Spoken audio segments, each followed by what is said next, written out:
ಪಶ್ಯತಿ ಸರ್ವತ್ರ ಸರ್ವಂ ಚ ಮಯಿ ಪಶ್ಯತಿ ತಸ್ಯಾಹಂ ನ ಪ್ರಣಶ್ಯಾಮಿ ಸ ಚ ಮೇ ನ ಪ್ರಣಶ್ಯತಿ.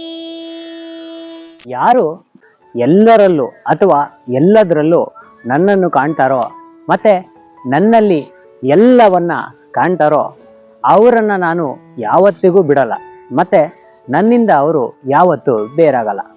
ಇದರ ಅರ್ಥ ಏನಂದರೆ ಅವರು ಸಾಮ್ಯಪಕ್ತಿ ಅಂದರೆ ಪಹತ ಪಾಪ ವಿಜರಃ ವಿಶೋಕಃ ವಿಮೃತ್ಯು ಅಭಿಪಾಸ ವಿಜಿಕಿತ್ ಸಹ ಸತ್ಯಕಾಮ ಮತ್ತು ಸತ್ಯ ಸಂಕಲ್ಪ.